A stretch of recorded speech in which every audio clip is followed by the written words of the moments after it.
stop. Subscribe, please. If you like Monograph Mondays, please subscribe. It's gonna help me kind of boost up the channel. And yeah, on to the episode.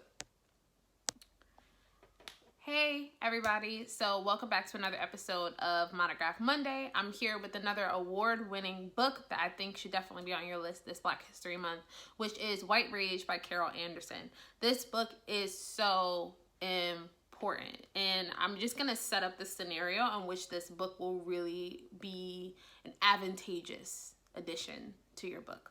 So you're in a conversation with someone and you're trying to explain how systematic racism has shown itself, how institutional racism has expressed itself in our society. And that person consistently conflates the childlike temper tantrums of prejudice to the institutional racism that you're trying to combat.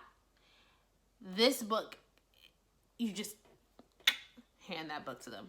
That's literally what this book is. She essentially, amazing historian. Like I said, this is an award-winning book. It's won New York Times Notable Book of the Year, Washington Post Notable Book of the Year, Boston Globe's Best Book, a Chicago Review. So this is a book that it has definitely been making its roads. If you haven't already heard of it, she does a really awesome job at kind of looking at the aftermath of a lot of events. This is something I feel like I get into a lot in the classroom, is you will, most of the time you are kind of train stopping your way through the curriculum. So you'll train stop your way and you'll look at Brown versus Board, but a lot of teachers don't necessarily have the time to look at the aftermath of those events. And I feel like most teachers can agree with that. It's really difficult to really get into, okay, well, how did those events what happened after those events? So she looks at basically key stops in the African American experience. So one of the first chapters she looks at is the Great Migration, which is really important. My family came up through the Great Migration, but what I didn't know, what I learned from the book, is just how dangerous it was to actually move up north. It seems like when it's presented in a curriculum or when it's discussed, it comes off as a very benign act. Not benign act, a very a choice that you just kind of made and got up and, okay, I'm going to go up north. When in reality, it was much more dangerous because the South was still very shaky and vulnerable in the aftermath of the Civil War, and they needed African Americans still to be their labor base. Even if they were going to pay them, they still needed them to be their labor base.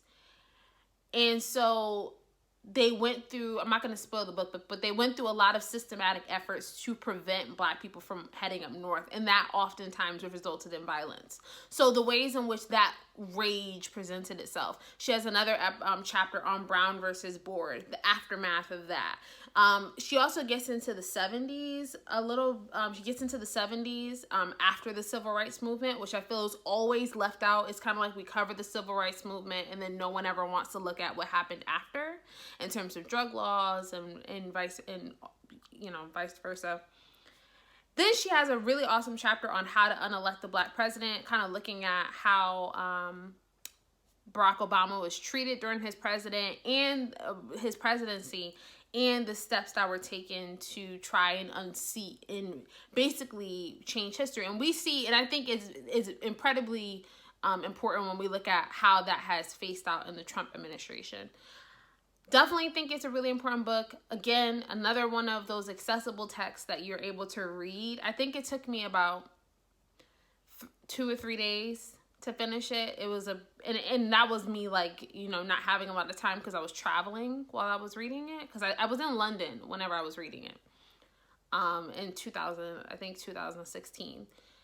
Like I said, really, really important book. I definitely recommend you read it. And particularly for teachers, if you are a teacher, this definitely, I think, gives you a way at which you can present a a method in which you can present the aftermath of events without taking too much of the curriculum. I'm not going to, I don't think I will like spoil that, because you can take the book however you want. But if you're teaching United States history and you need to teach the aftermath of events, she gives you a nice way of being able to look at it so that students don't walk away with this notion that everything was all happy and cheery. Okay, well, Black people moved up north, and the only thing we're going to concentrate is what happened up north. When you look at the riots that happened or the protests that happened in terms of young Black boys being killed in the early 20th century. This gets into, okay, well, what were they actually escaping when we talk about, and the ways in which the South tried to prevent. I'm rambling now, and yeah, definitely buy the book. Definitely recommend it. This is probably one of my quicker episodes because it's a pretty straightforward. And if you want to get into a conversation, if you're a teacher who struggle with that, please drop it down below. And I'm also going to drop down a couple of her interviews, because those are really important to listen to. She does a really good job at contextualizing her argument when you actually listen to her talks. And that's something you can do, like, for if you have a long ride. Like, it's a pretty interesting and engaging talks that she gives. So yeah, I'll catch you guys next week for Monograph Monday. And yeah, talk to you soon.